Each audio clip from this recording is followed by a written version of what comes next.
Hello, everybody. Welcome to the Buckeye Weekly Podcast. I'm Tony Gerdeman here, as always, with Tom Orr. Tom,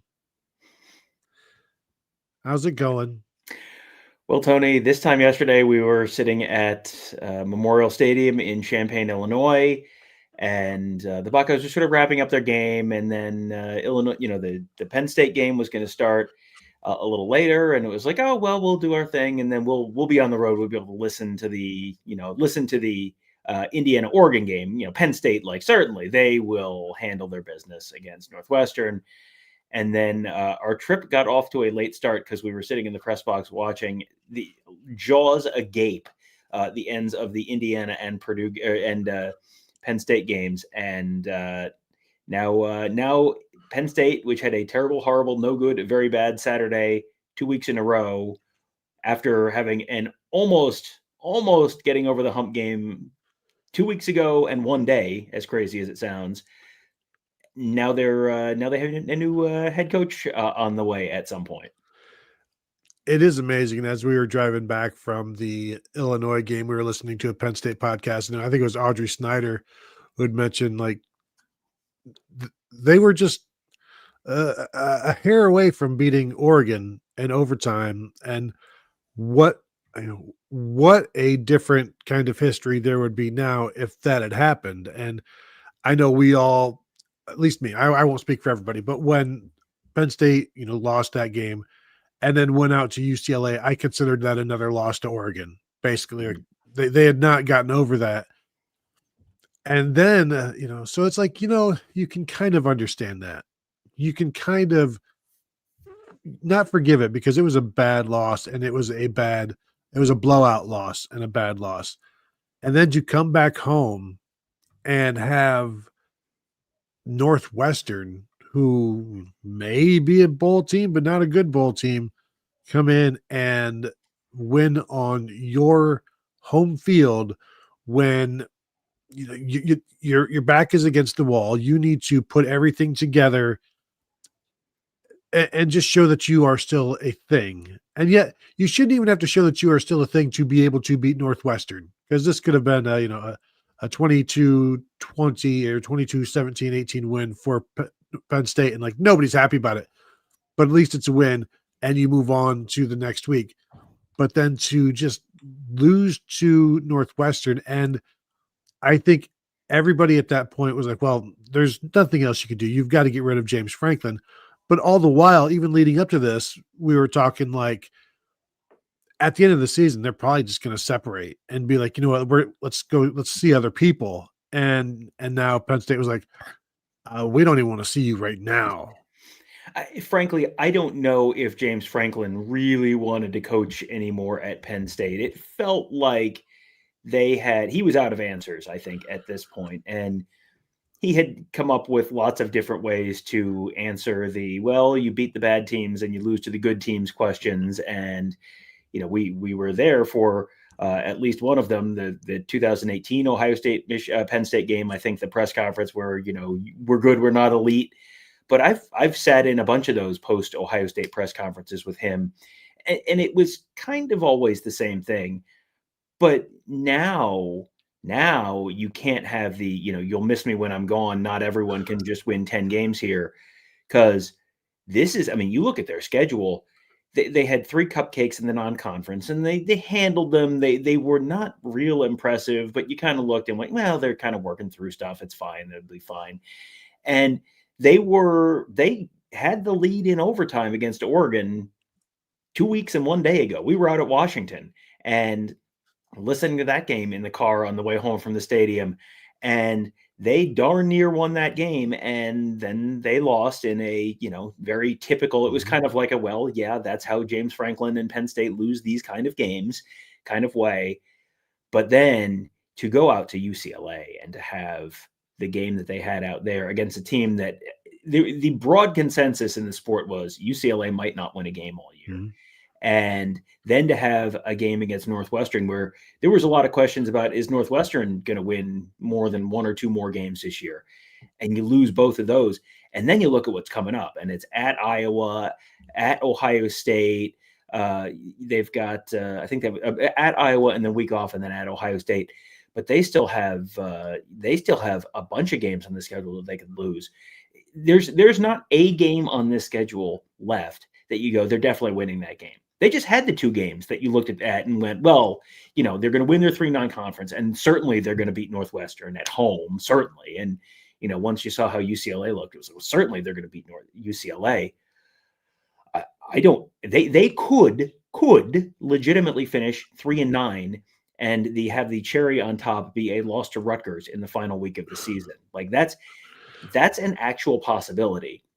And James Franklin was, like I said earlier, pretty clearly out of answers, pretty clearly out of ideas on this. And then Drew Aller, unfortunately, has that season-ending injury at the end of the game on Saturday. And it's just like, if you're James Franklin, I don't know that you're upset by this news. I think this might be almost like a relief.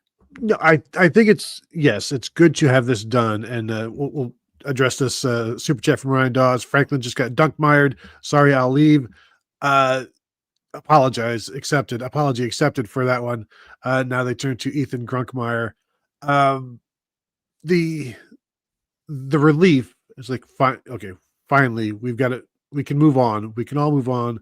We know what the answer is now, or at least we've answered this question.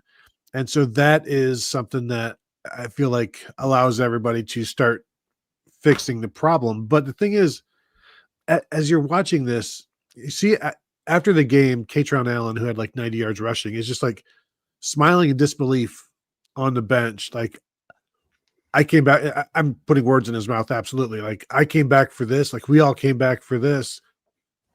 And the thing is, like, you can't just, everybody got hung up or got swept up in this. Michigan did it. Ohio State did it. Now Penn State's doing it.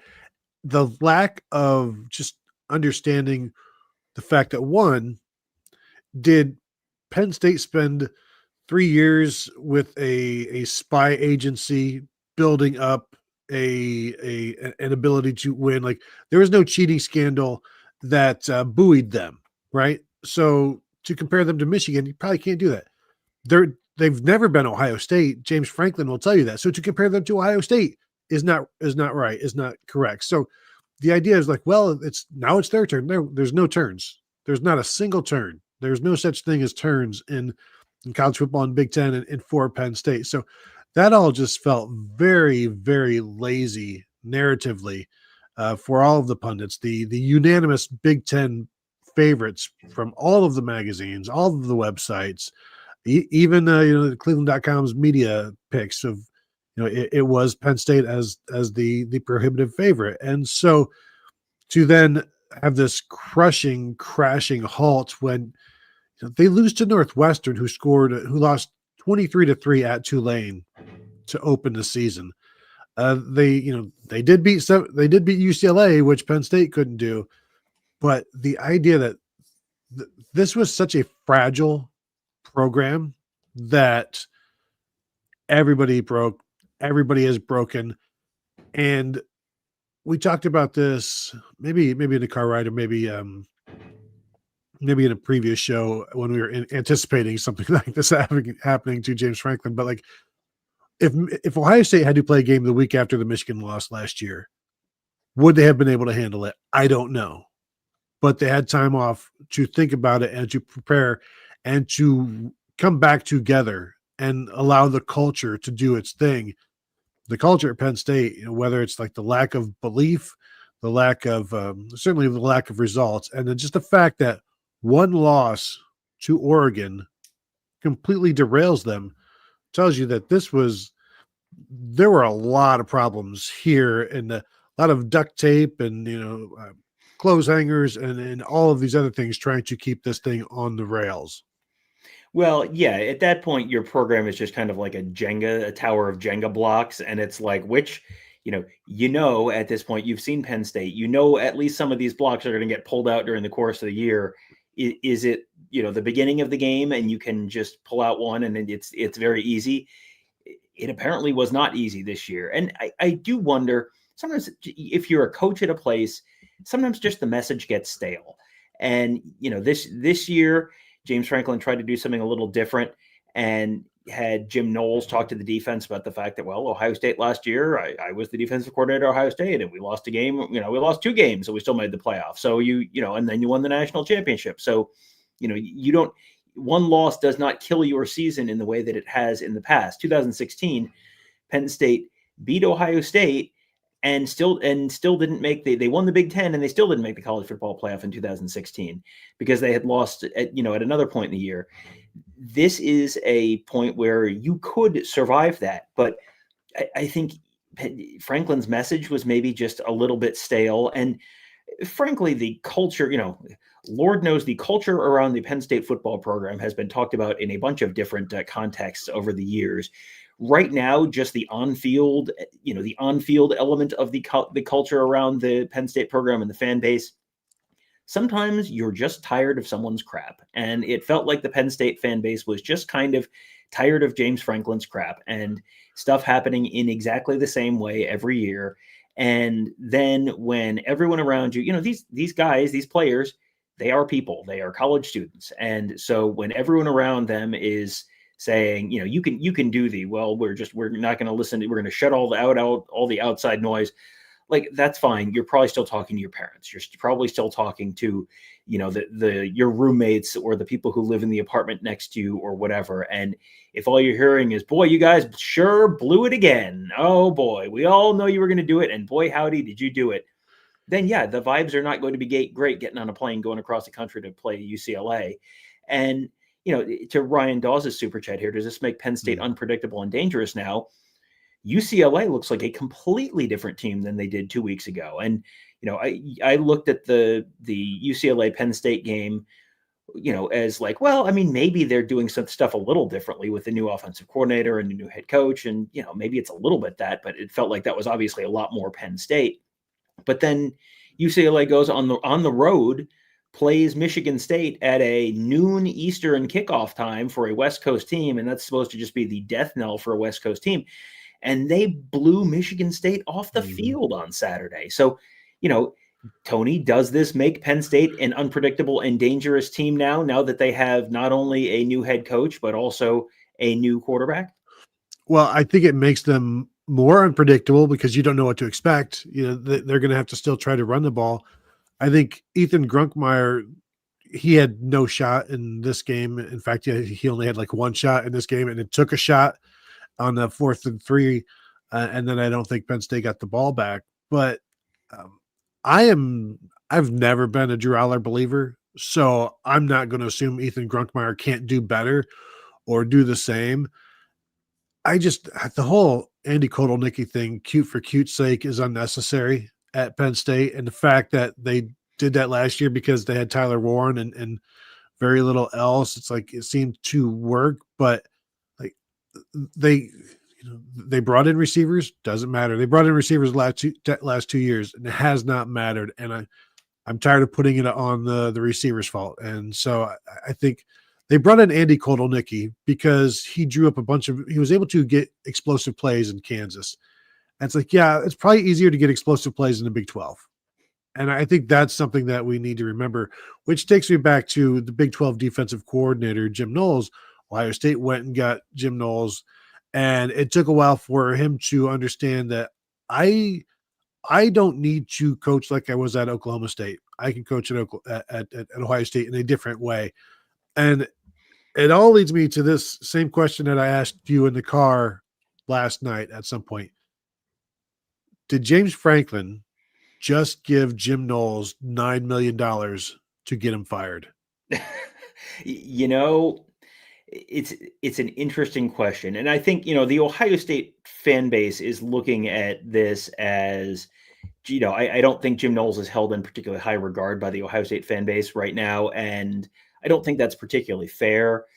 This is a tremendous super chat from Jordan Kapler. Now that Franklin is out, combine that with the unmitigated disaster Ohio State had of allowing the most points all season yesterday, you got to think Ohio State goes after the Penn State defensive coordinator, right? Yes, I will.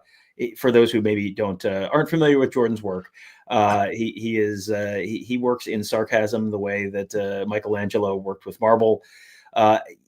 Penn State's defensive coordinator, I'll say the quiet part out loud. Penn State's defensive coordinator is Jim Knowles, who is the defensive coordinator for Ohio State the last 3 years, and who had a rough first year at Ohio State as he was sort of getting stuff implemented. That was a defense that Ohio State put up 41 points in the Peach Bowl in the college football playoff semifinal, and that was not enough to win the game. And had games where they looked pretty good, but then couldn't get off the field in crucial moments, and gave up a couple long late plays to Michigan, and gave up a ton of explosives that year, and all that kind of stuff. Jim Knowles also has a track record of his first year is generally not great. His second year is better. And then by his third year, you're the best defense in the country, or one of the best defenses in the country. And that didn't just happen at Ohio State. That happened at Oklahoma State too. So, the track record is what the track record is. But I don't know, this is not a move that James Franklin chose to make. Tom Allen, who was his defensive coordinator last year, went to Clemson. So, another move that's worked out great for everyone involved. But this wasn't James Franklin firing his previous guy and bringing in Jim Knowles because he really, this was the only guy that could fix it. Jim Knowles is a guy with the track record that, he is going to get your defense elite in several years. The problem is, it sometimes takes a little while because it's not the easiest system to install and for players to learn and all that kind of stuff. And sometimes it's going to look rough in the early days of that install, and the early, that first year as everyone's sort of getting up to speed and all that kind of stuff. James Franklin didn't have the margin for error for, it's going to be a year to sort of get things up to speed and then it'll be better. Mm-hmm. This was a year where he, before the season, basically said this is the most talented, most experienced team he's had at Penn State, which, guess what? That primes everyone for, this is going to be the best season you've had at Penn State. And then when you have a game, the Oregon game, they gave up 3 points for the first half. Into the third quarter, it was like 3-3. So that one was not really on the defense. So, long answer short, no, Jim Knowles didn't get James Franklin fired. James Franklin, by not accounting for some of the learning curve, by not accounting for some of the, for the fact that he might not get to be there for the benefits of year 2 and year 3 of Jim Knowles, that may have played a role in it. But, as far as Knowles himself, no, I don't think Jim Knowles has suddenly forgotten how to coach football or call a defense. It just sometimes takes a while, and James Franklin didn't have enough runway before to get that plane off the ground. Do you think James Franklin is still the head coach if Tom Allen didn't go to Clemson? That's a great question. That is a more interesting question to me, because it's a question of do they beat Oregon if Tom Allen's there? With the margin that they had, where it went to double overtime and they had the lead in double overtime. And really the margin for James Franklin is Oregon fumbled the ball at one point in, I don't remember if it was the first overtime or the second overtime. There was like a bad snap or something, or a bad handoff. Ball's on the ground. If a Penn State player lands on that ball, Penn State wins that game. Penn State almost certainly sleepwalks, but wins the next week against UCLA. And then if they beat UCLA, they sure as heck beat Northwestern. So, there's lots of little sliding doors moments here where you can say, well, if only this had happened, if only Drew Aller had seen Dylan Thieneman on the in the bottom half of the second overtime. Like, there's lots of different moments where things could have changed on, one little play, one little moment in one little play. But it happened the way it happened. So I will say, if they had continuity on that defensive staff, they're probably, they're not as good 2 years from now, but also they're probably slightly better this year because you're not still in that learning curve ramp up portion of the Jim Knowles experience. So I will say yes. Prove me wrong. I can't. So now you're looking at like $48 to $50 million to pay James Franklin. You assume all of the assistants are going to get wiped out, which means $6 million to Jim Knowles, about $4 million for Andy Kotelnicki, who has still 2 years left on his contract, or 1 year after this one. So maybe just 1 year left, but like that's a lot of money, but there's no other option. Penn State had no choice here. Everybody has gone. The life expectancy has reached its climax, and I do wonder if there's just this is done with the understanding we'll talk about the numbers. Like we know this needs to end. I don't know if he's going to get his full $48 million or whatever, if however they want to do it and however they want to talk about it and try to come to some sort of an agreement that is lighter on everybody. Well, yeah, I don't know. I haven't seen like specifics on the deal. I think James Franklin was ready to not be Penn State's head coach anymore, and ready to not have his family living in State College where you are the wife of, the kid of, the guy who can't win the big one and the guy who's killed Penn State football. And you got to remember, Penn State it's not just here's the team that everyone roots for in Central Pennsylvania. That is, the hotels in State College are charging ungodly sums of money on Penn State home game weekends. The restaurants are full. That is like the main source of tourism income in Central Pennsylvania is Penn State home game weekends. Like if you wanted to go stay in the I don't know, State College Howard Johnson, that's still a thing, right? On probably 350 days a year, it's going to be $113, and that's fine. And how many rooms would you like? And then on Penn State home game weekends, it's, well, if you want to stay an hour from here in Altoona, it's going to be $300, and it's going to be a 2-night minimum, and you have to pay up front, and you can't cancel, and this is a really important part of the economy in Central Pennsylvania. And if Penn State football sucks, well, there's fewer people there, and then that hurts. There's a lot more going on here than just, hey, the football team lost and everyone has the sads as a result. So, that's sort of a portion of it. Mike, we got a couple super chats that we're going to caught up on real quick. Mike Freno says, how many hours until one of the Penn State players sues the NCAA to reopen the 30-day immediate transfer window? One piece here, Tony, that's interesting is, well, you're past 4 games. So everyone has blown this, everyone has blown this year in terms of a redshirt year, and you can't go play for anyone else this season. Well, and you couldn't anyway. You would just sit out. So you would just sit and do nothing. But yeah, and they've changed the windows in terms of coach firings and things like that anyway. So I don't think the new window for a coach firing opens up until the new coach is announced. And then I still think you have to fit into some sort of a window now. But yeah, there's no reason to go, no reason to leave other than I just don't want to be here. And I mean, I guess that was good enough for James Franklin, but for the players themselves who may still have their own NIL obligations that they have to follow through on. There's no buyouts there that, if you walk away, you're walking away, and you may be walking away having, still owed, some responsibilities. So you kind of are locked in. So yeah, nowhere to go. Unfortunately, you just have to take your money and play some college sports. Oh, darn. Yeah, not the worst thing that's ever happened to anyone. I do want to kind of close that loop in that it's not just that your wife and your kids and you as a adult in charge of a large organization are probably used to taking flack.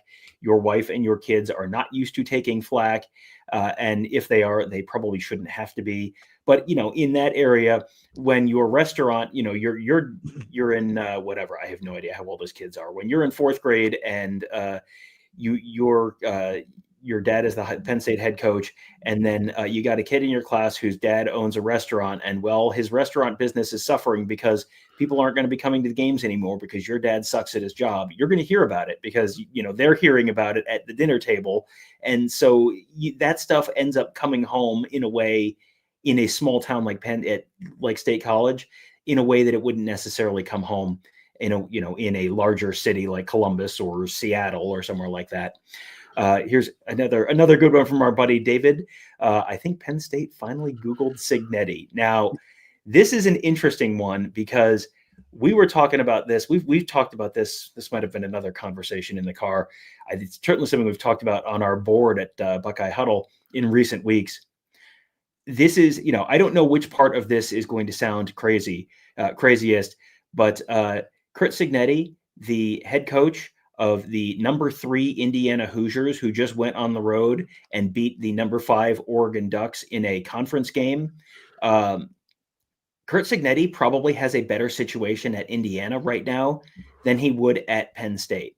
And I don't know what Curt Cignetti is basically the God Emperor of Bloomington, Indiana right now.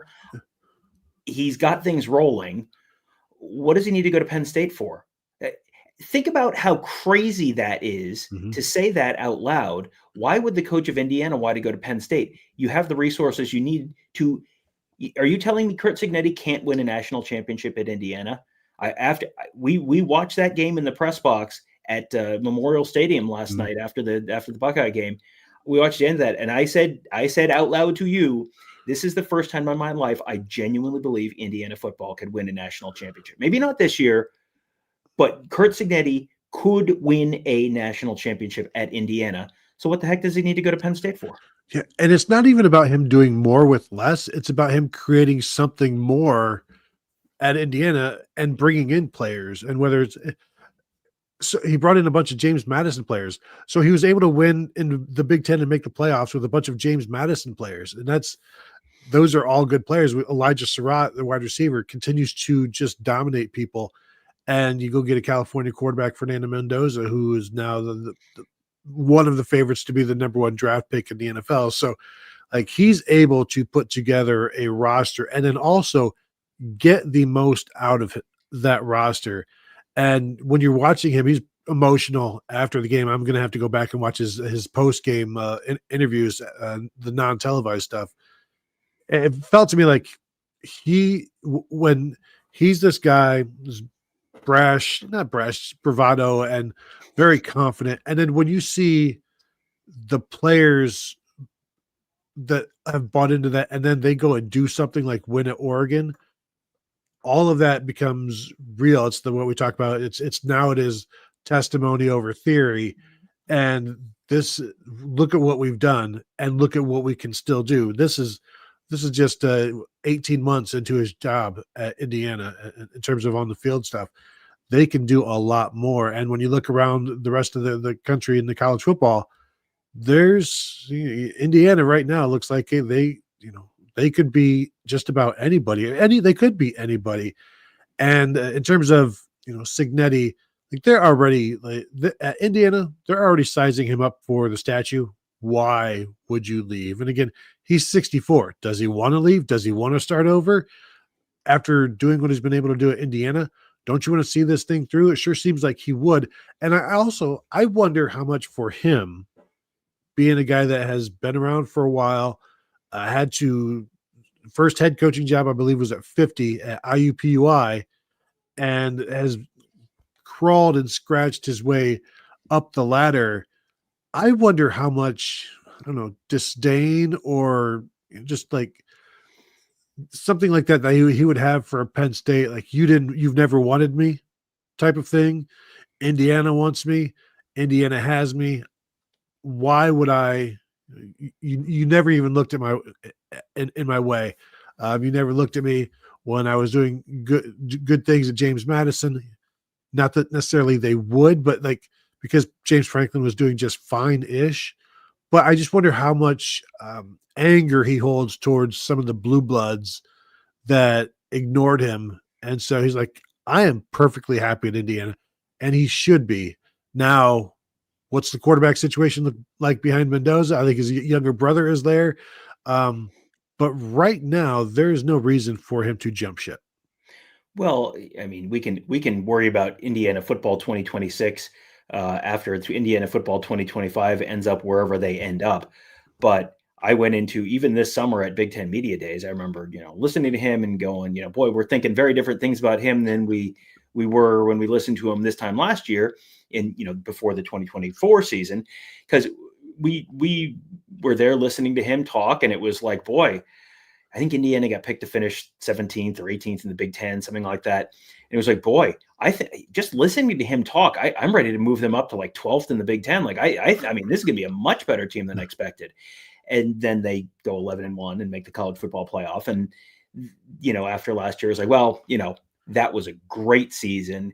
God bless. I didn't think anyone could ever do that. That was an incredible season, a once in a lifetime thing for Indiana football. I'm so glad that they got to experience that as a fan base. That's amazing. Certainly, he's an amazing coach. I think he might be able to get him back to the Outback Bowl this year. And then they're better this year. Like, what?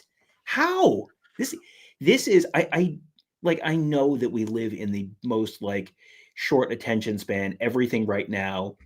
A guy goes 2 for 4 in a playoff game and everyone's like, the GOAT. It's like people have gotten 2 hits in a baseball playoff game before. So with that preface, this is the greatest coaching job relative to program history and immediate impact in the history of college football, period, full stop.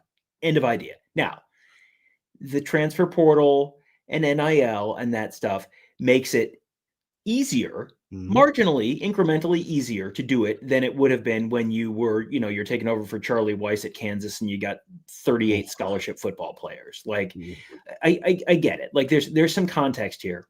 But also, I will point out, no one else seems to be doing this despite having access to the transfer portal and NIL and all this kind of stuff. You see people having improving teams. It's like, yeah, absolutely. Good for you. You're doing a great job. No one is taking, I saw Clark Lee in the comments, and Clark Lee has done a phenomenal job at Vanderbilt. They beat Alabama last year. This is a program that is historically moribund, has never gotten off the mat outside of, hey, speaking of James Franklin, a period in the early 2010s or so. But they're not doing this. They're not the number 3 team in the country right now. Curt Cignetti is legitimately doing the single greatest coaching job in the history of college football relative to what he walked into just program-wise historically. And the fact that he's doing that has other programs like Florida, like Penn State, and all, Oklahoma State looking like, why are they able to do that and we aren't, with many more resources? And I always kind of bristle about James Franklin's success at Vanderbilt. Good job. Florida was terrible. Georgia was not good. Kentucky, Tennessee was not good. It was the best time to ever be in the SEC East, but he did win. Clark Lee, good job beating Alabama last year. You have Vanderbilt has stained their academic reputation by going to JUCO. So again, good job being like everybody else, if that's what you want to be, Vanderbilt. Super chat from Mitchell Smith. This is from a little earlier, and we've kind of addressed this already, but I wanted to hit it real quick. Penn State players have an open transfer window that actually happens after they name the new coach. The rule just passed, a week or 2 ago. Very recent rule change. So could Ohio State get Katron Allen, and would he be able to play this season if they did? No, he's not available in the portal yet because they haven't named the new head coach. But even if he did, once you've played for one team, you can't play for another team in the season. That's one of the actual NCAA rules that has actually really stood up. It has been challenged a little bit recently. That's one, when the NCAA is 3,432 and 1, 1 and 3,042 in court over the last few years. That's the one that has stood up. So yeah, once you start the season with a team, you're playing for that team. So no, none of those guys can change teams in the middle of the season. No, the focus right now would be trying to flip 2027 running back commit, who I guess actually they did have a 2027 recruiting class before we started the show.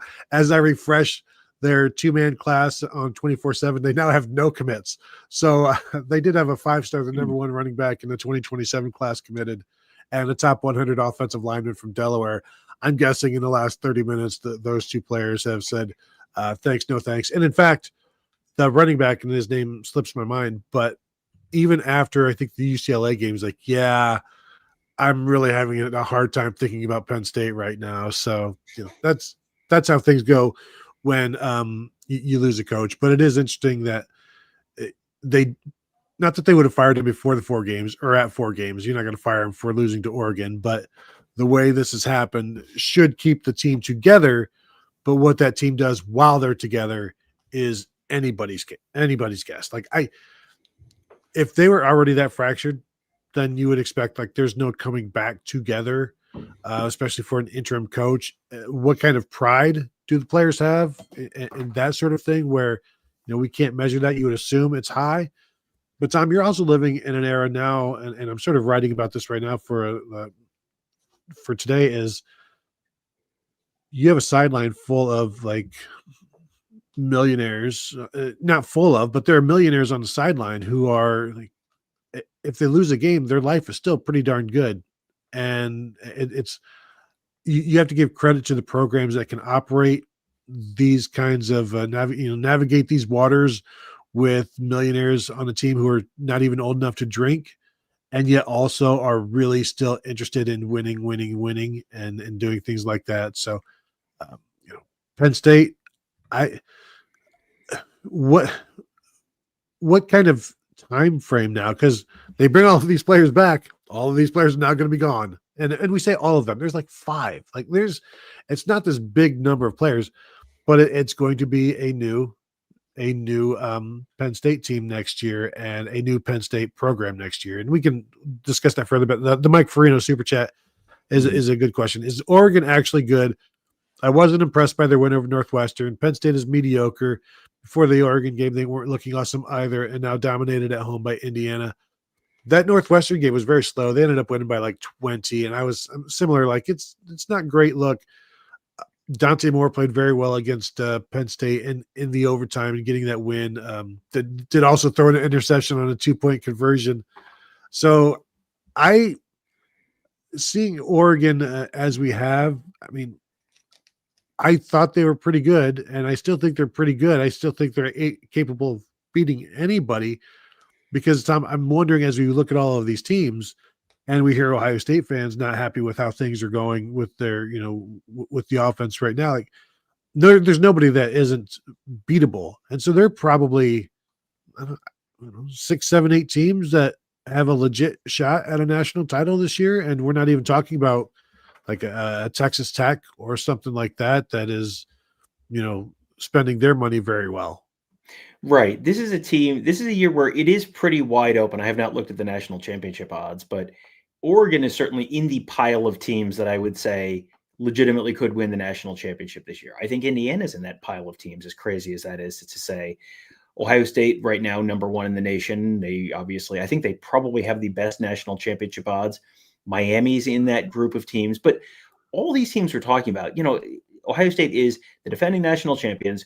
They're number one in the nation. They haven't been really pushed outside of, the one drive after Texas got a touchdown. They have not been in any real danger of even having a team tie them late in the game.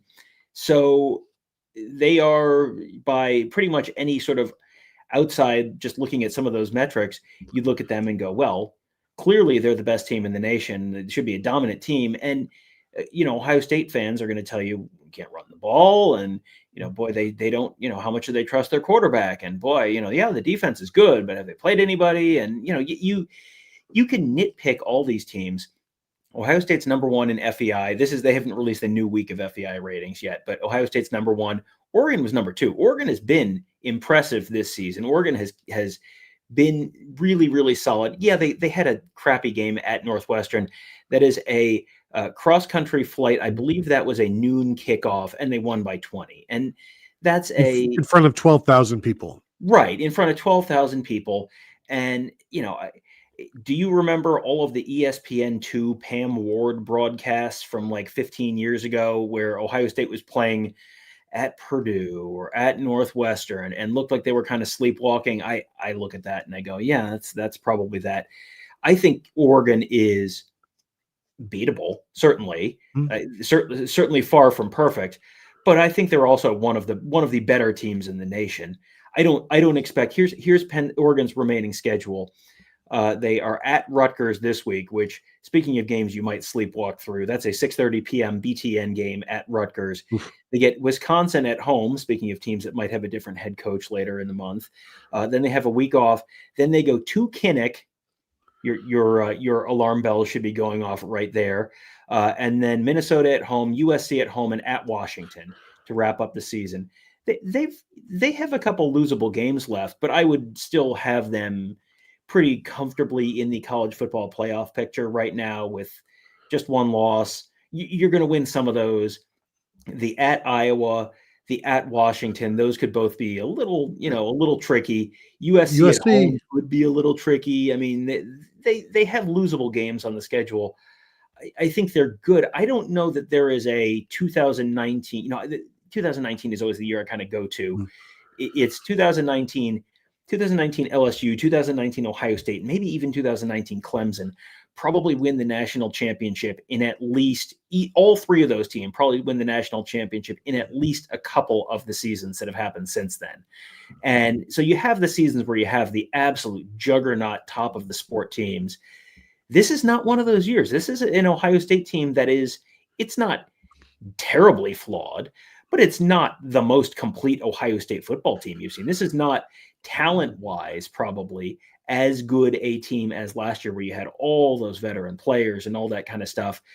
They're better in some ways. I think they've probably leveled up at defensive coordinator. And, a third-year Caleb Downs is better than a second-year Caleb Downs, and a second-year Jeremiah Smith is probably better than first-year Jeremiah Smith and all that kind of stuff. But this is not a absolutely perfect, unimpeachable Ohio State team this year, but also they're probably, I don't know who people would look at and go, oh yeah, for sure. This team would definitely beat that Ohio State team on a neutral field right now. well, I've got the latest CFP championship odds. And Tom, I know you tried to disprove or prove the Lee Corso getting the Indiana team photo taken when they were leading Woody Hayes' Ohio State football team. And you could not find actual proof of that. I believe right now there should be a team photo for Indiana taken in front of the college football playoff championship odds, because right now, number one is Ohio State at 7-2. And then it is Alabama 11-2. And then Miami at 15-2.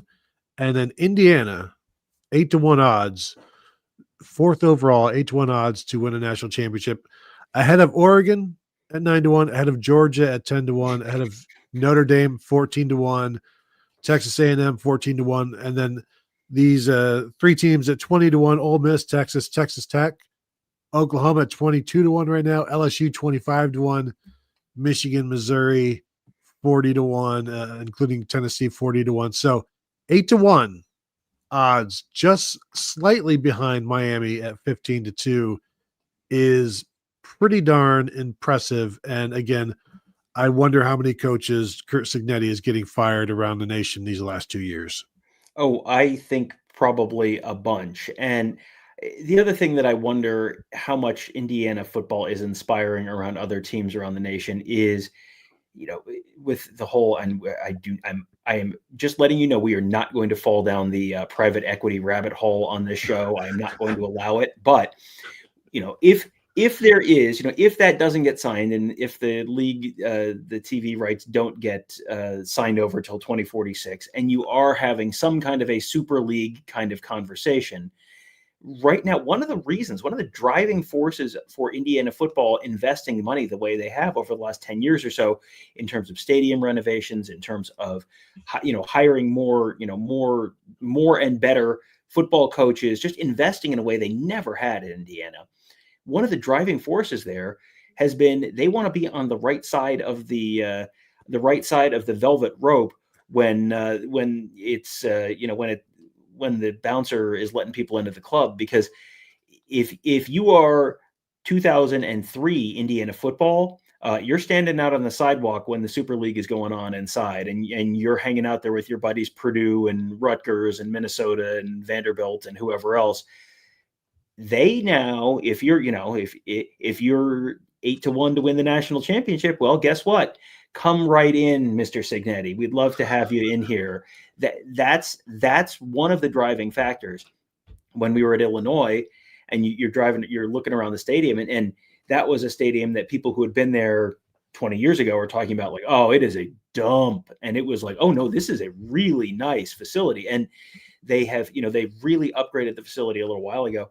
They're doing all of the football team facilities right now, to the point that there was like signs that are, telling me that I need to put on personal protective equipment before I can go back to interview Brett Bielema after the game yesterday.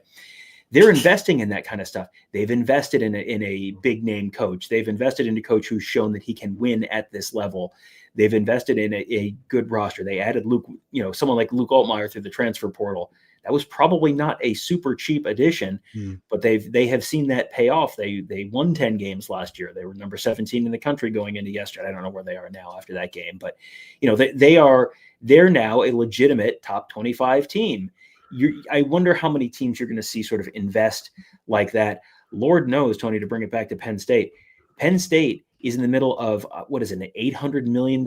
I forget whether Northwestern or Penn State stadium renovation or / construction is more expensive, but I think the Penn State stadium work is somewhere in the $600 or $700 million range. And Tony, it's Pennsylvania construction, so that number may end up going up for gestures vaguely reasons.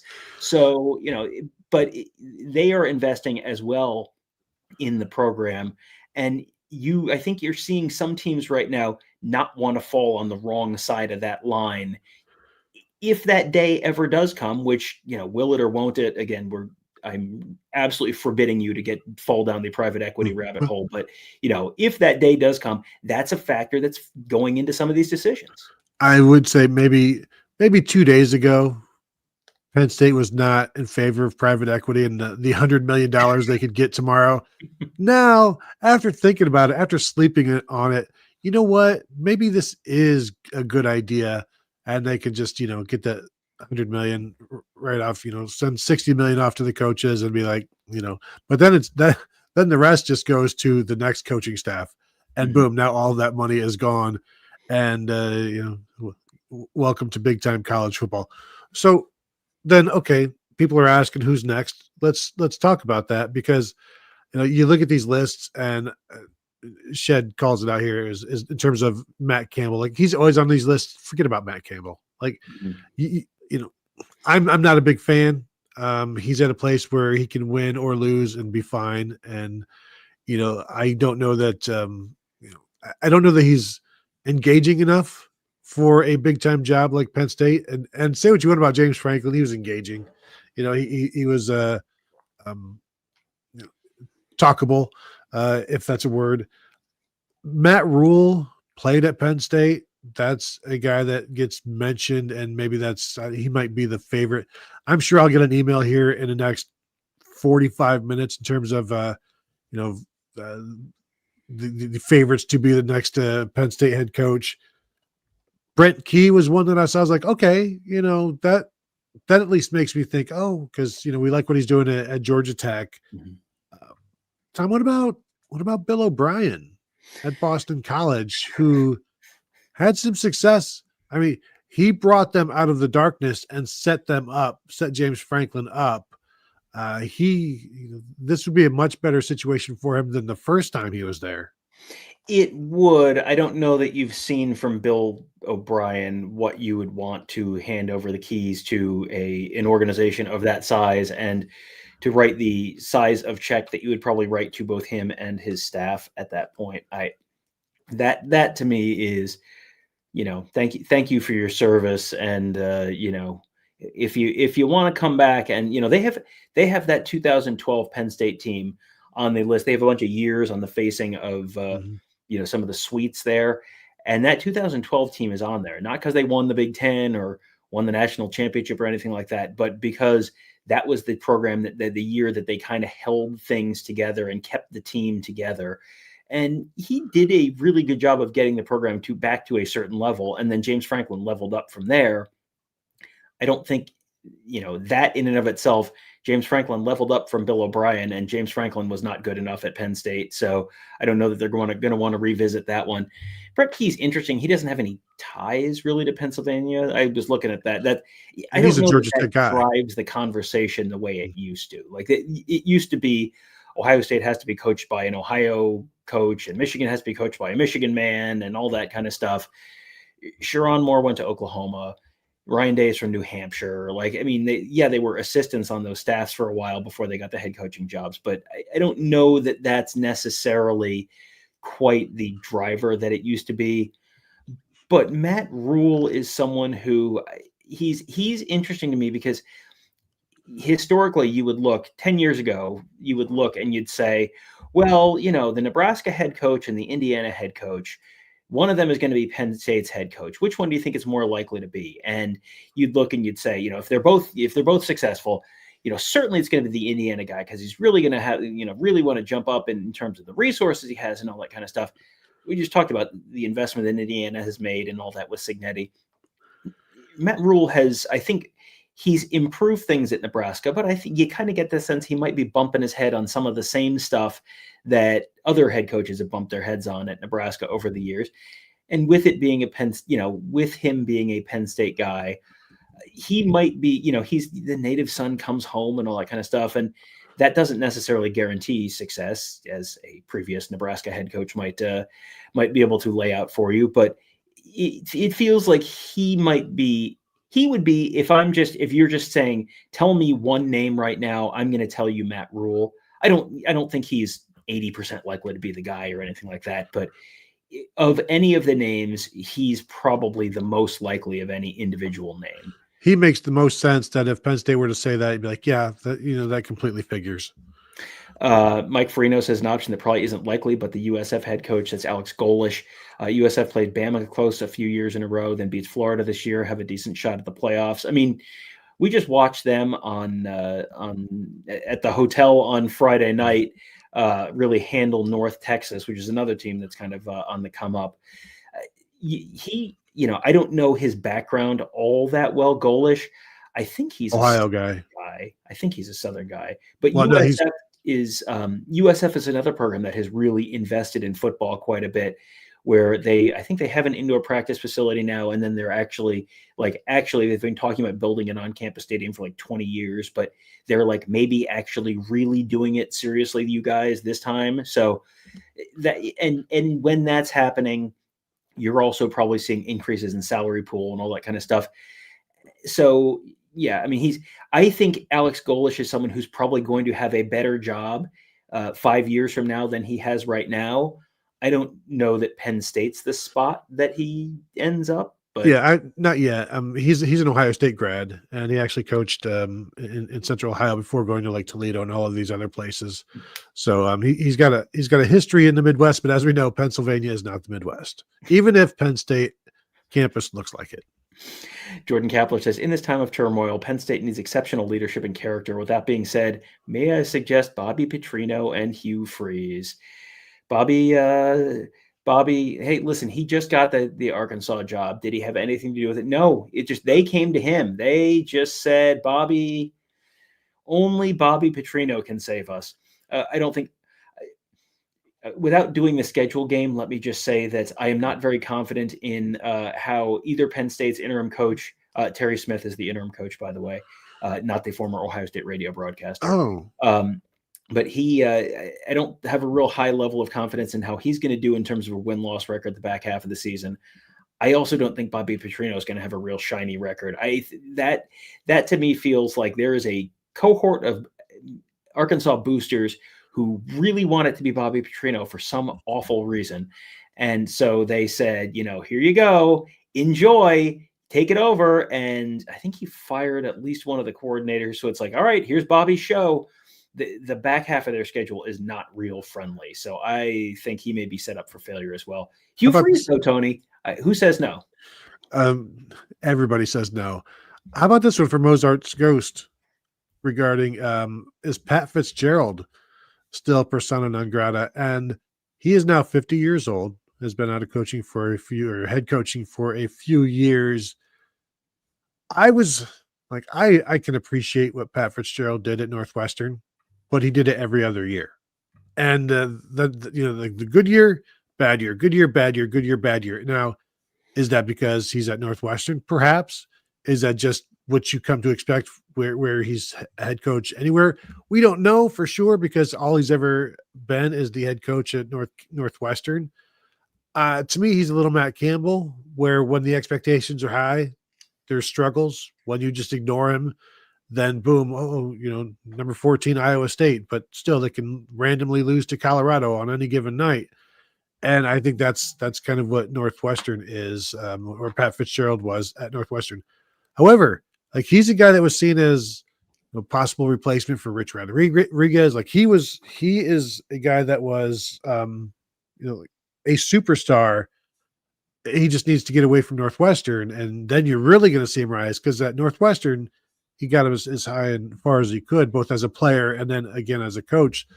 So that's interesting. Again, no ties, but are ties necessary? He's going to have to get back into coaching now that all of the lawsuits and everything has been, washed away, and all of those have been taken care of.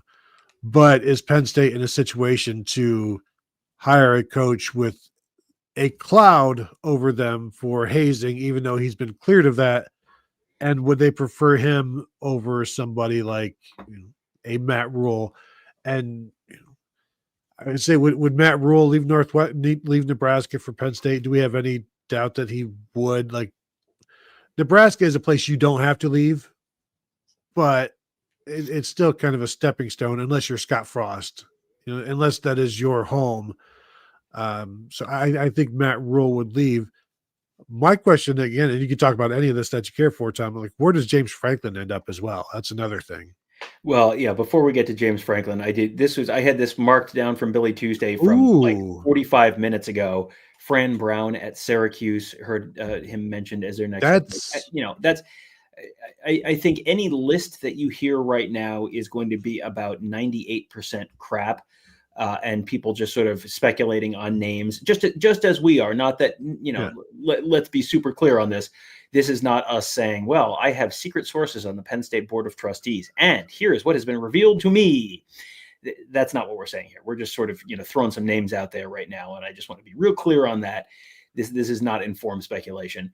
Well, it is informed speculation, but it is nothing more than that. Put it that way. Fran Brown at Syracuse. He's not going to be at Syracuse very long. Syracuse is a school that does not have an enormous amount of resources, and they have plenty of resources they want to sink into basketball. Football is, it's a thing there, and it has been a thing over the years, but is not the number one driver of things the way a Penn State or Georgia, where he came. He was a defensive backs assistant at Georgia before he went to Syracuse. At a place like that, football is the unquestioned king of all that it surveys. At Syracuse, it's football, and that's good, and football's good, and they enjoy their football, and they have a better football history than you probably think they do if you're one of the younger folks, but it is not, Syracuse is never going to be able to match the resources, the recruiting base, any of that kind of stuff that like a Penn State would. So he would certainly be an intriguing coach for Penn State. I don't know that he's a guaranteed smash success, but I don't know Matt Rhule's a guaranteed smash success. If you're a Penn State fan, who would excite you more? It's the guy that you haven't seen up and down the entire, for much of their career, which is Matt Rhule. Fran Brown, Syracuse is like 3-3 right now. Well, of course it's Syracuse, but look what they did last year, 10-3. So there's possibilities, and you've seen Matt Rhule like reach the ceiling at all of his places at Baylor and Temple, and he's not reached it at Nebraska, but in the ceiling that he has reached, it's like, Fran Brown, it's shinier because there are more unknowns. I do think it's interesting. Fran Brown worked for Matt Rhule at Temple, so if like this is a job that Matt Rhule wants and it goes to one of his former assistants, that would be a little bit of an interesting situation there. But once I saw that, the Fran Brown's like, oh, that's one of the names that is interesting. And like I said, it's shiny. Is it the right name? I don't know.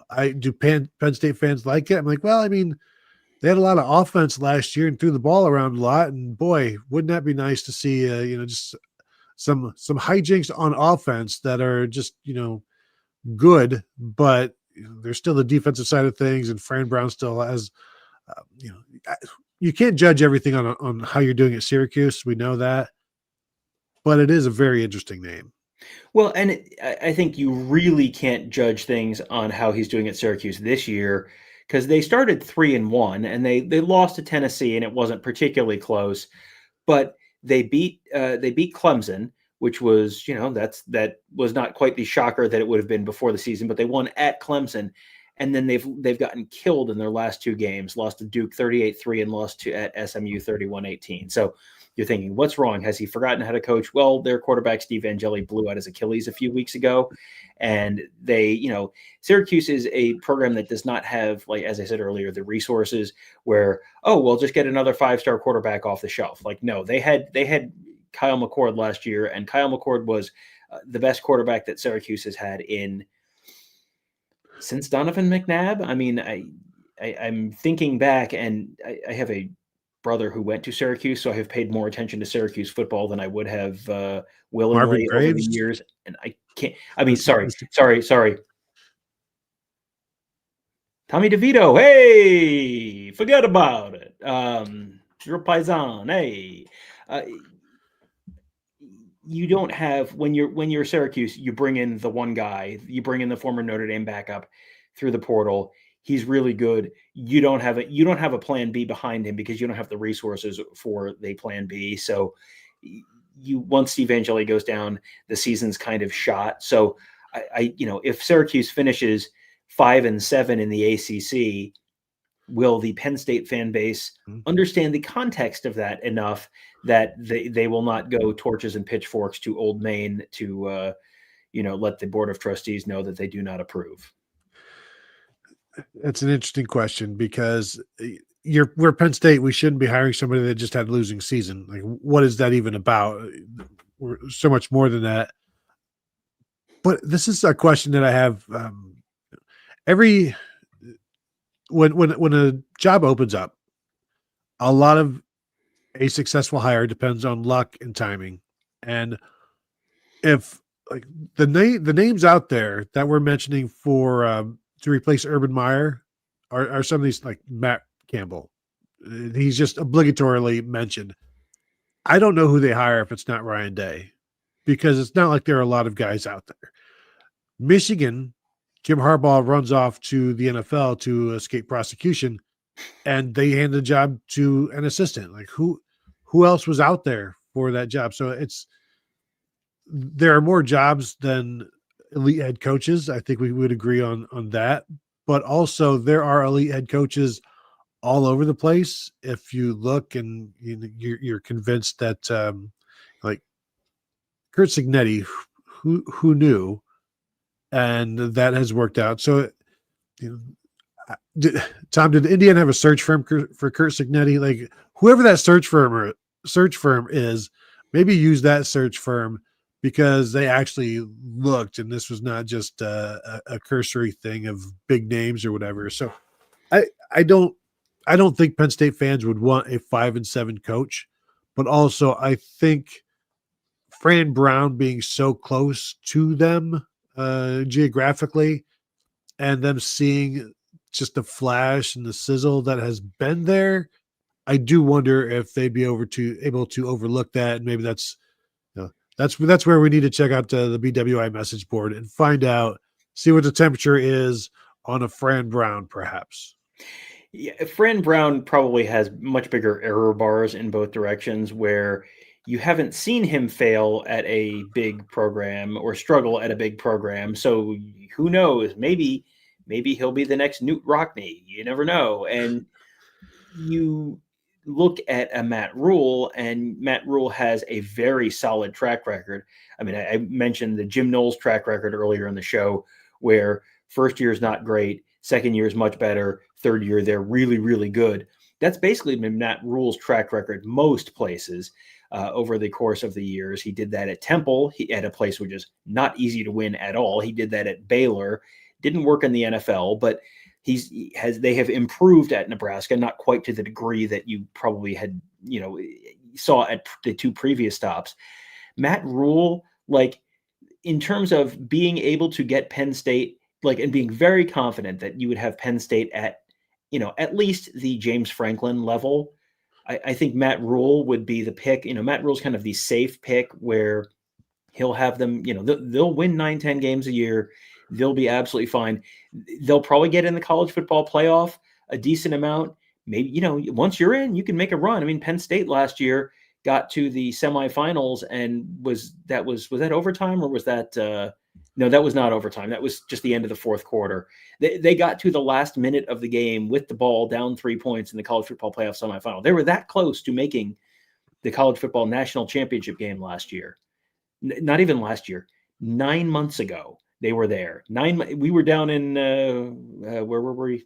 That was Dallas. That was Arlington for the Cotton Bowl. I remember watching that game, and it was like, man, is James Franklin really going to do this? And almost, but not quite.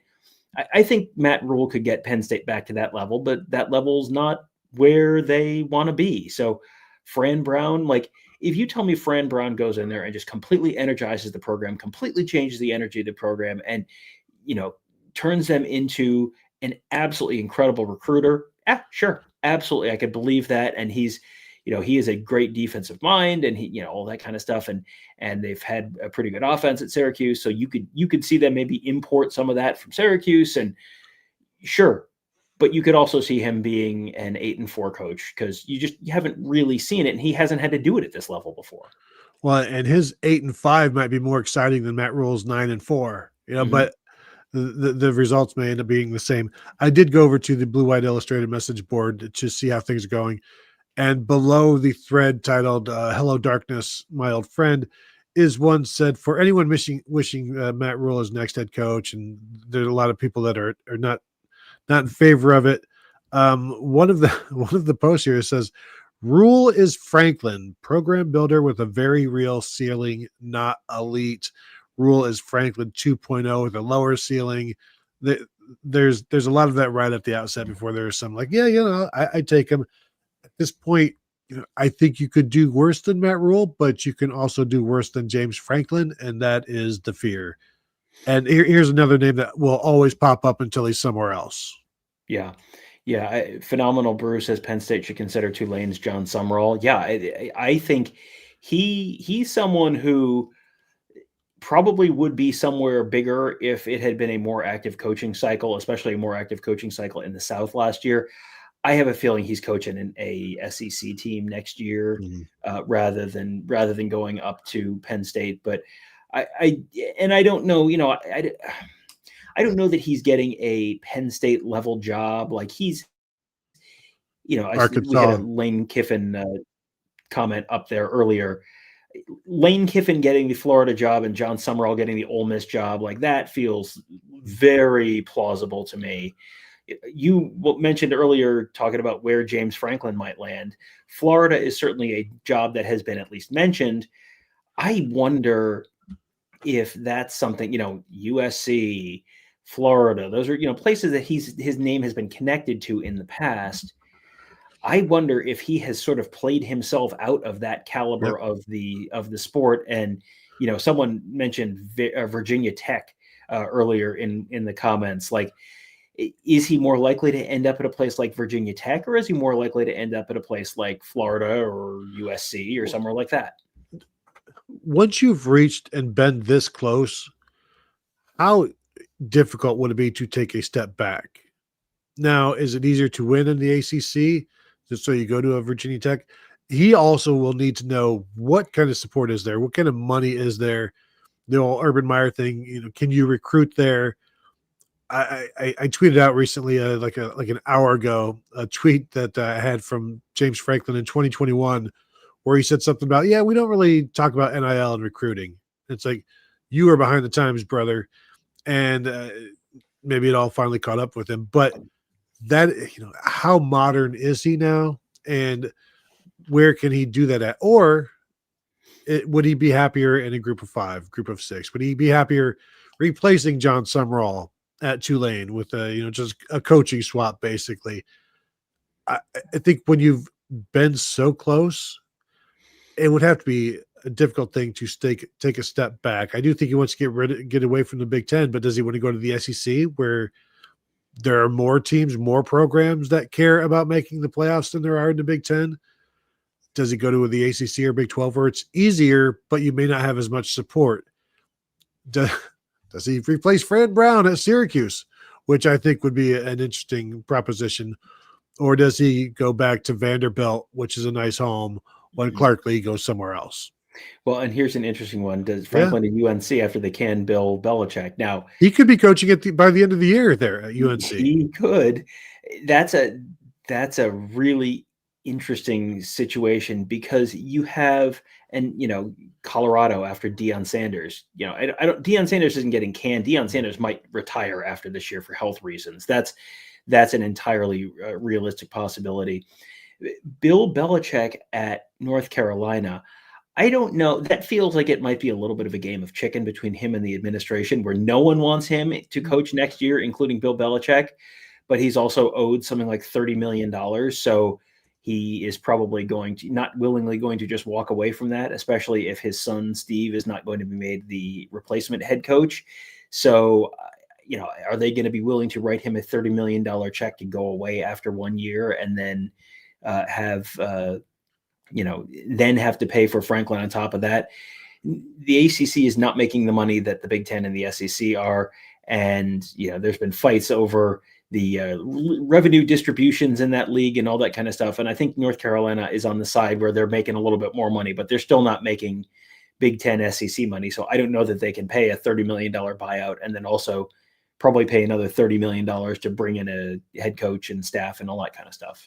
I saw mention of Mike Norvell at Florida State. Norvell, after this season, his buyout comes way down to $53 million, which they're now 0-3 in the ACC. It's not working, but what are you going to do? And I think we're now going to see, and I think I saw somebody mention this on Twitter, somebody wrote about it, but coaching salaries have to come down. It's kind of like the rookie wage scale in the NFL, where if you drafted a quarterback 15 years ago and he was a bust, you were stuck with him for the entire contract because he was your highest paid guy. They collectively bargained to get the rookie wage scale down. So now if you miss on one of your first round draft picks, it's like $4 million, $6 million a year, and it's no big deal. You can just write it off. You can cut a guy, you can cut somebody like that, and it doesn't really cost you. It doesn't cost you nearly as much as it used to.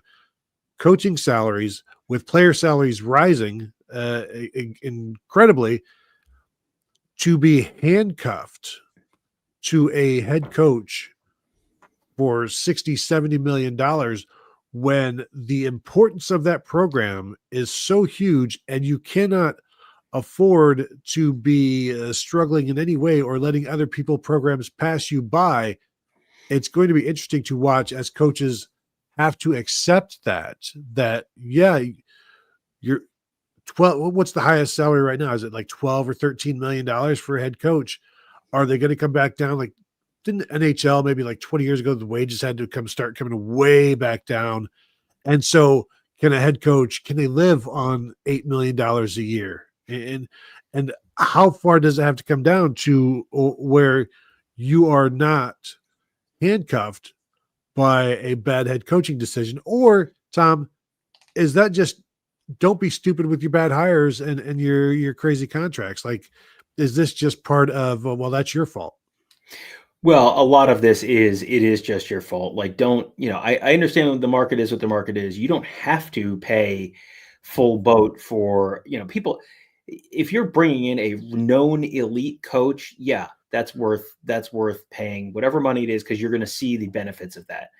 The problem is when you have these really mid coaches getting the big coach money and big coach term and then getting extended. James Franklin's contract got extended by it was Sandy Barber, the outgoing AD at Penn State a couple of years ago, extended his deal, and everyone was kind of like, why'd you need to do that? Like, why would you do that? And so now that added a couple zeros, I think, to the check that they had to write.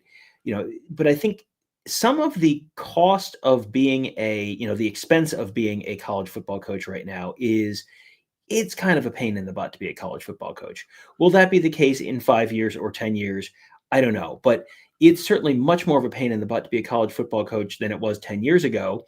There's a reason that Nick Saban and Urban Meyer and guys like that got out when they got out. You don't need to, the power dynamics have completely changed. You've got the recruiting and NIL and all that kind of stuff has kind of changed what recruiting is. And the portal has really changed some of those power dynamics in terms of, how much players are in charge versus how much coaches are in charge. That has really changed the sport.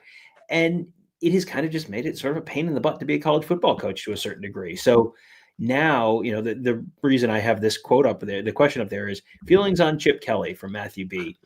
My feeling on Chip Kelly is he had a head coaching job in the Big Ten pretty recently and decided he walked away from it because he decided it's kind of a pain in the butt. And UCLA does not have the resources that a lot of those other places have. So I think, felt like he was kind of being set up to fail to a certain degree. But he walked away from a head coaching job, and his first choice was not to stay in college. His first choice was to go to the NFL. And that's why Bill O'Brien showed up at Ohio State for a couple of weeks, because if Chip Kelly did not suddenly change his mind on, actually, I think I will leave UCLA. He thought he was going to be an NFL head offensive coordinator following the 2023 college football season when he resigned from UCLA. And then those jobs didn't open up. So then when Bill O'Brien left, got the Boston College head coaching job. At that point, the NFL hiring cycle had gone through. So then Chip Kelly went, actually, I will take a college offensive coordinator position. But you see how long he stayed as a college offensive coordinator. One and done, won the national championship, boom, out the door. And now he's the offensive coordinator at the Raiders, where he's also making a bunch of money. He's making like $6 million, I think there, $6.5 million to be the OC for the Raiders. So no, I don't see Chip Kelly hustling back to, even at a place like Penn State. I don't see Chip Kelly coming back and willingly signing up for all the stuff that comes with being a college head coach right now. I saw there's a comment here from Brian Lucas, Eddie George to Penn State, and it's still early for Eddie George, but I believe Penn State was only looking at him as a linebackers coach. So there's a deep cut back to the Joe Paterno days.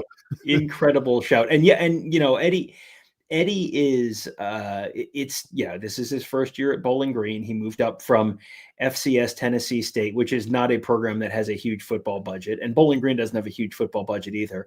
He's halfway through his first regular season, and they just had a great comeback win against Toledo in that big rivalry game on Saturday. So I think Eddie George is headed for bigger and better things, but I would certainly not expect him to be at a high level Big Ten school in a matter of 2 months. That would be, I think his trajectory is incredibly directly, up, but even that's probably a little too high, a little too fast. Brett Bielema says Jeffrey Russell Jr., which is interesting because he's fantastic in the Big Ten, but when you have national title hopes, I think that's where he has a ceiling. Penn State found out that James Franklin has a ceiling, and you need to find a guy that doesn't, but then you still don't know if Penn State has a ceiling. But we were just talking an hour ago as we, near maybe the end of the show, about how Indiana, Kurt Cignetti has Indiana a place where there's no ceiling, which is crazy. So it's possible, but maybe only if it's Kurt Cignetti. There have been some people mentioning Urban. I don't see that happening. I don't think these old school guys like Nick Saban and Urban Meyer want to deal with today's game and today's player and today's agents and all of that. If Urban didn't enjoy his time at Jacksonville, he's not going to enjoy his time in college football anymore. This dude, and not to be disrespectful, I'm not as a head coach, Urban Meyer has talked very candidly and with much dismay and disdain about third uncles directing players. It's all third uncles now, and players have more than one. And so this is not something that he would certainly be interested in, even at a place like Penn State, where you can recruit and you can win, but everybody's got third uncles. And some of them even have certifications. Yeah. I think Urban Meyer is on TV, and probably, I'm sure there is still a little bit of a fire burning in him, but although with the Barstool stuff, maybe he wants to get away from TV. Yeah, well, there's that. I think he would be a disaster at this point. Like you have seen him in the more balanced power dynamic role of an NFL head coach, and it went so bad. It went as badly as it possibly could have. It went so badly that the Bill Belichick UNC thing is getting comps to Urban Meyer at Jacksonville. So I don't think that's. I don't think that he would enjoy coaching in modern college football right now. And just Brett Bielema, I was just thinking, like, what is the Brett Bielema ceiling? Well, the Brett Bielema ceiling happened in year one of the Brett Bielema tenure, 2006 Wisconsin. They went 12-1, 7-1 in Big Ten play, and finished number 5 in the coaches poll, number 7 in the AP poll, won the Capital One Bowl, which I think is the Citrus Bowl. And after that, he's never had a 1-loss season. After that, he has not had a 2-loss season since 2010 when Wisconsin went to the Rose Bowl and lost. They were 11-1 in the regular season, lost in the Rose Bowl that year. And so, and since then has never finished with fewer than 3 losses. So, and he's got 2 losses already this year. So, if Penn State didn't enjoy the James Franklin experience, I don't think they would enjoy the Brett Bielema experience. He's quite a character. I enjoy having him in college football, but yes. I don't, if you didn't like James Franklin, if you felt he wasn't good enough, I don't think Brett Bielema is going to be your guy. What about Jason Candle? I saw somebody else mention him. Jason Candle hasn't been able to get out of Toledo I don't think Jason Candle is willingly in Toledo. And Jason Candle's been there a shockingly long time. I'll pull it up. I looked it up a while ago, and it was like jaw-dropping how long he's been there. Yeah, 2016. He's been there almost a decade. It has become harder to get out of the MAC as a head coach to go somewhere else. And you saw Sean Lewis, who took Kent State, which is one of the hardest places to win. He took them. He won for a couple of years at a place like that, where that used to get you a Big Ten head coaching job. Darrell Hazel had 2 good years at Kent State and parlayed that into a big money gig at Purdue.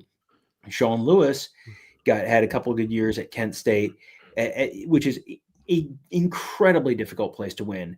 And he parlayed that into an offensive coordinator job at Colorado because he couldn't get a head coaching job at the level that he wanted to. And now he's the head coach at San Diego State. Like, it is not as easy to get out of the MAC as it used to be. And if you're jumping, you're not jumping from Toledo to Penn State, because Jason Candle's done a solid job at Toledo, but Toledo is also the program with by far the most resources in the MAC. And he's been good, but not winning the MAC 5 out of 7 years or anything like that. No, I do wonder if Penn State fans are happy, but now they have to be concerned, because who's out there, and are they better than James Franklin? Can they get them where they need to go? What kind of optimism do they have right now? And what kind of optimism will they have when that head coach is eventually named, whenever that happens? Tom, you got anything else before we head out of here? I think we've said what we wanted to say and beyond about all of this. Yeah, and I did see some people mentioning Jim Harbaugh's name, which I will remind you, Jim Harbaugh does have a show cause between basically now and the heat death of the universe. So probably not him. Probably not him, for sure. So there you go. Thank you all for tuning in to this impromptu live show. That's one reason you should be subscribed to the channel. If you're not, hit the bell to be notified, all of those things, so that when we do go live for things of this nature or drop videos of all kinds of things with Buckeyes tomorrow morning, Buckeye Weekly Podcast, things like that, a Big Me Kickoff, Kevin Noon, stuff like that gets dropped, you get notified, boom, you can watch it right on your phone, your laptop, your television. Tom, a lot of people watch these shows on their television. You may not have known that, but they do. And of course, you can continue to find us at BuckeyeHuddle.com. Sign up now. Say hello to us there on the Buckeye Huddle message board presented by Jeff Ruby's Columbus. We'd love to see you. So thank you all for tuning in, and we will talk to you all later.